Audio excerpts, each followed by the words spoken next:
Alors bonjour à tous, nous avons un petit vidéo sur comment utiliser le plus que parfait, qui est un temps de verbe en français pour expliquer quelque chose qui est arrivé dans le passé, mais surtout lorsqu'on a une ligne de temps où on a deux éléments dans le passé et un arrive avant l'autre. Donc voyons voir.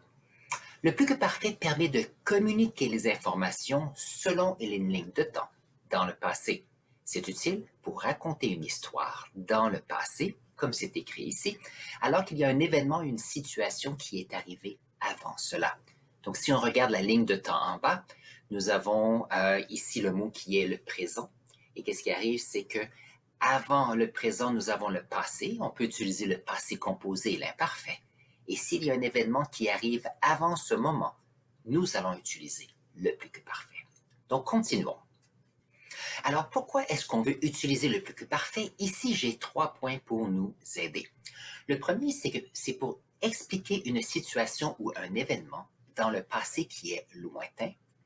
Deuxièmement, ça permet de pouvoir expliquer un premier événement, une première situation selon une série d'actions. Et pour terminer, on peut exprimer des situations hypothétiques en utilisant le conditionnel passé. Et le conditionnel passé fera partie d'une autre vidéo que je vais faire pour vous dans les jours à venir. Alors, voyons voir quelques exemples du plus que parfait. Par exemple, on peut dire « Hier, j'ai rencontré ma patronne, mais j'avais pris un rendez-vous la journée précédente. » Donc, on peut voir que j'ai pris un rendez-vous et après, il y a eu le rendez-vous. J'ai terminé mon labo. Voilà. J'ai terminé mon laboratoire de sciences ce matin. J'avais lu la marche à suivre avant de le faire. Ça veut dire que avant de faire un labo, c'est important de lire la procédure. Vous voyez? Un autre exemple que j'ai ici, c'est que j'ai mangé une pomme cet après-midi et je l'avais achetée à la cafétéria. Donc, c'est important dans ce contexte. Premièrement, on achète la pomme et deuxièmement, nous la mangeons. Continuons ici. C'est pour faire le petit chien. Alors, quelle est la structure de ce temps de verbe qui est le plus que parfait? Donc, premièrement, on a un sujet qui est la personne ou l'objet qui fait l'action. Et on a l'auxiliaire. Ici, c'est un temps composé, comme le passé composé. Donc, il y a un auxiliaire avoir et être. Et il y a un participe passé qui est ajouté. Alors, voyons voir. Premièrement, regardons quelques autres exemples. Voilà. Sacha avait demandé ses questions avant la fin du cours. Donc, lorsque le cours s'est terminé, Sacha avait demandé ses questions. Vous voyez une ligne de temps ici? Nous sommes arrivés tôt car nous l'avions promis. Donc, nous avions promis quelque chose et après, nous sommes arrivés. Vous voyez? Et lorsqu'on regarde le numéro 3, j'ai ri car mon chien avait sauté dans l'eau afin d'attraper la balle. Donc, premièrement, le chien a sauté dans l'eau et ensuite, j'ai ri. Donc, j'ai ri est un passé composé et ici, on a la situation où le chien avait sauté auparavant. Continuons. Lorsqu'on regarde ici la conjugaison des auxiliaires, c'est un peu le même principe que le passé composé où nous avons deux auxiliaires, le verbe avoir et le verbe être. Par contre, puisque nous sommes dans une situation passée, nous allons conjuguer les verbes avoir et être à l'imparfait. Alors, voyons voir. Si nous regardons le verbe avoir, nous avons ici conjugué avec les différentes personnes. J'avais, tu avais, il avait, nous avions, vous aviez, ils avaient. Maintenant, lorsqu'on regarde le verbe être, même principe, il est conjugué à l'imparfait. Et nous avons j'étais, tu étais, il était, nous étions, vous étiez, ils étaient. Voilà. Donc, voyons voir si on peut regarder premièrement ici une petite histoire. Donc ici, c'est une petite histoire et vous allez voir tout au long des différents exemples que j'ai, j'utilise souvent cette idée d'une histoire à Paris. Alors, voyons voir. Je suis allé à Paris l'été passé et j'ai passé 3 semaines chez une de mes amies. Alors, nous avions planifié de visiter la Tour Eiffel, Donc, avant d'y aller, nous avions planifié. Nous avons été chanceux, ici au passé composé, car il y avait peu de touristes. Donc, durant l'été 2020, il y avait peu de touristes à Paris à cause de ce temps de confinement et cette pandémie de COVID. Je suis revenu au Canada et j'ai passé, après 2 semaines de repos, bien sûr, j'ai eu un beau voyage. Mon ami viendra, donc ici on a une perspective du futur l'été prochain. Et nous irons cette fois-ci à la tour du CN. Alors vous voyez, c'est très bien pour une ligne de temps lorsqu'on a le plus que parfait et nous avons ici un exemple fantastique. Nous avions planifié. Excellent. Peut-être qu'on peut utiliser un pointer. Alors ici, nous avions planifié. Excellente utilité du plus que parfait. Alors voyons voir ici. Nous avons quelques exemples ici de pratique pour le plus que parfait. Donc ici, je n'écrirai pas les réponses, nous allons les dire ensemble. Et je vais vous donner quelques instants pour essayer de dire la réponse avant que je le vous dise. Alors, Amanda et Chung ont demandé si elle, avec le verbe lire, le roman. Alors, ils ont demandé si elle avait lu le roman. Très bien. Question B. Amanda et Chung ont demandé si vous préparez le repas. Donc, ça devient en demander si vous, voilà, aviez préparé le repas. Nous avons maintenant avec tu et le verbe faire. Ici, on fait les devoirs. Donc, Amanda et Chung ont demandé si tu avais fait les devoirs. Excellent. Très bien.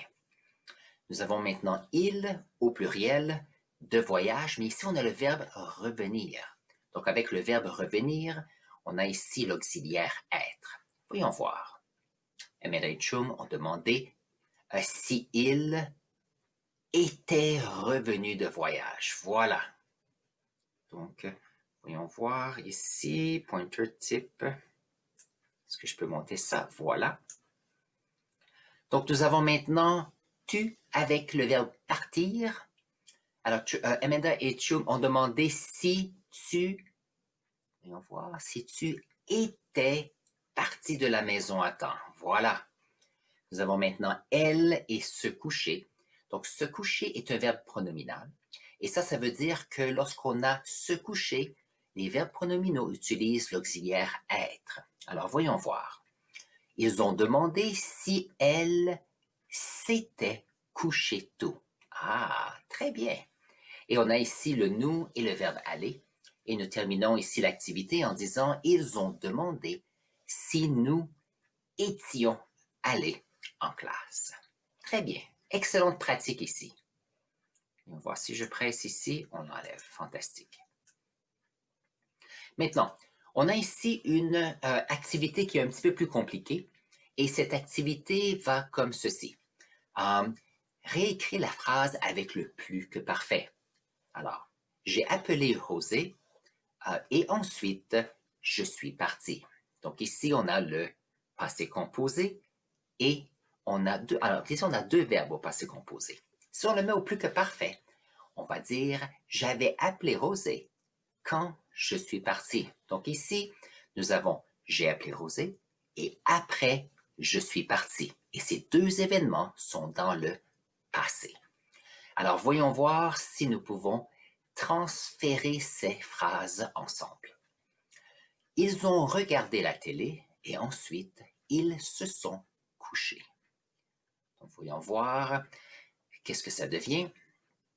Alors, ils avaient regardé la télé quand ils se sont couchés. Donc, premièrement, ils ont regardé la télé et ensuite, ils se sont couchés. Alors, en mettant le mot quand, ça nous donne la chance d'utiliser le plus que parfait ici. Question B. Tu es allé à l'épicerie et ensuite tu as cuisiné le repas. Donc, voyons voir si on peut mettre le premier verbe ici au plus que parfait. Voyons voir, je donne un instant pour y penser. Alors, voyons voir. Tu étais allé à l'épicerie quand tu as cuisiné le repas. Voilà. Donc, pour cuisiner le repas, la personne devait avant aller à l'épicerie. Voilà. Voyons voir pour C maintenant. Maria s'est maquillée. Ensuite, elle est allée au restaurant. Voyons voir si on peut maintenant conjuguer le verbe se maquiller au plus que parfait. Alors nous avons, je donne un instant, je sais que vous êtes capable. Alors, Maria s'était maquillée, ensuite elle est allée au restaurant. Et je viens de voir, parce que puisque c'est un verbe qui est ici, voyons voir si on peut arrêter. J'ai fait une petite typo ici, on devrait mettre un E ici. Donc, je ne sais pas, on va sortir. Voilà, on va faire le changement tout de suite. Alors, c'est ici, Mary ou Maria s'est maquillée. Voilà, c'est beaucoup mieux comme ça. Pourquoi pas? Donc, on édite en même temps mon travail. Merci de votre patience. Continuons. Donc, Maria s'était maquillée. Ensuite, elle est allée au restaurant. Nous avons ici deux autres exemples. Sergi a lu le livre et ensuite, elle a écrit un essai. Voyons voir si on peut ici avoir le premier verbe au plus que parfait. Sergi avait lu le livre quand elle a écrit son essai. Voilà, parce qu'avant d'écrire l'essai, c'est important de lire le livre. Nous avons ici la dernière phrase. Ibrahim a eu 21 ans et ensuite, il a pu voyager seul. On va mettre le premier verbe ici, qui est le verbe avoir au passé composé. Nous allons le conjuguer au plus que parfait maintenant. Nous avons Ibrahim avait eu 21 ans quand il a pu voyager seul. Voilà. Donc, excellents exemples d'utilisation du plus que parfait. Et maintenant, on connaît la structure. Je suis très content que vous ayez eu la chance de faire cela. Je vais mettre un lien à ce fichier dans la description du vidéo. Comme ça, vous allez pouvoir avoir accès à cette présentation si vous voulez. Alors, j'espère que vous avez apprécié cette vidéo sur le temps de verbe le plus que parfait. Je vais avoir d'autres vidéos sur cette chaîne et je vais soit les mettre de ce côté-ci ou de ce côté-là, vous allez voir. Et je vous souhaite un bon apprentissage car ensemble, plus on apprécie et on apprend notre langue, plus c'est facile d'expliquer ce qu'on veut dire de façon claire et précise et ça nous permet d'avoir de meilleures communications. Sur ce, n'oubliez pas, si vous avez aimé cette vidéo, de vous abonner à cette chaîne. Vous pouvez dire oui, j'ai aimé la vidéo et on se voit aux prochaines vidéos ici.